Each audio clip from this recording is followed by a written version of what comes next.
BRICS just announced a new global currency designed to replace the dollar. The deputy chairman of Russia's State Duma, Alexander Babikov, told reporters that the BRICS alliance, which stands for Brazil, Russia, India, China, and South Africa, is creating a new currency that will be backed by gold, rare earth metals, and other critical commodities. BRICS will likely take up the task of creating this new currency at the next BRICS summit in late August. While there's still a lot of things we don't know about the currency, the announcement alone is a huge development. Since 1945, the US dollar has been the world reserve currency, meaning it acts as the standard currency for all international payments. This means that if Japan wants to trade with Thailand, they wouldn't pay each other using yen or baht, they would use the US dollar. The dollar's monopoly is especially strong in the oil trade, which until recently was exclusively conducted in dollars. What this means is that every country in the world needs a constant supply of dollars on hand to buy oil and other critical goods, and to acquire those dollars, they have to manufacture real goods and sell them to the US or some other country that acquired dollars from the US. The United States, on the other hand, can print dollars,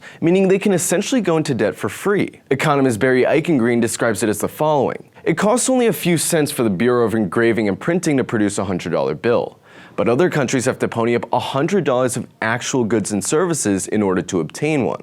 The other thing is that since the world financial system was set up by the US and relies so heavily on the dollar, the US also has the power to exclude countries from the international financial system. The US controls SWIFT, the international payment system, which basically functions as the blood vessels of the world financial system. The US has weaponized SWIFT by banning countries it doesn't like from it, like Cuba, Iran, and North Korea. The US also takes advantage of the fact that many countries store their foreign reserves in US banks and dollar-denominated assets. The most brazen example of this was after the Russian invasion of Ukraine, when the US froze over $600 billion of gold and foreign reserves held in US and EU banks, making Russia unable to pay its foreign debts. So how would a new BRICS currency change this? Well, the US has the power to print money and unilaterally exclude and punish countries because the world relies on the dollar. But if enough countries make the collective decision to abandon the dollar and rally around new currencies that the US doesn't control, the US wouldn't have the power to manipulate the world financial system like it does now. Skeptics often say that no currency will replace the dollar because not enough countries will adopt it. But the 5 BRICS countries alone represent a whopping 40% of the world's population.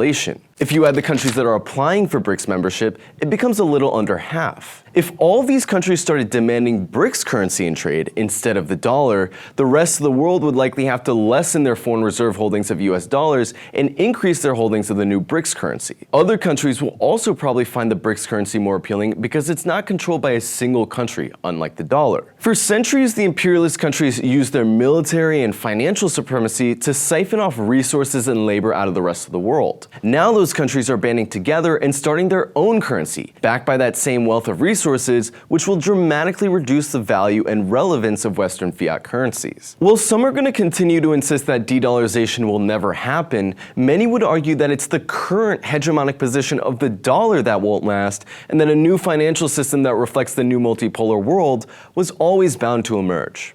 Thank you so much for watching, everyone. I hope you enjoyed this video. We've been talking a lot about de-dollarization lately, and the thing about de-dollarization is that it's coming, but it's not quite here yet. And that means that here at Breakthrough News, we still need dollars to function, to fund our day-to-day operations. We're asking you, if you've ever found a Breakthrough News video insightful, if you've ever learned anything from watching Breakthrough, if you've ever enjoyed one of our videos or shared it, please consider becoming a patron. You can go to our website at breakthroughnews.org and you'll see the Patreon link. There you can sign up. There's a $25 a month tier, which comes out to about 67 cents a day. You can also do the $5 a month tier, which comes out to 16 cents a day.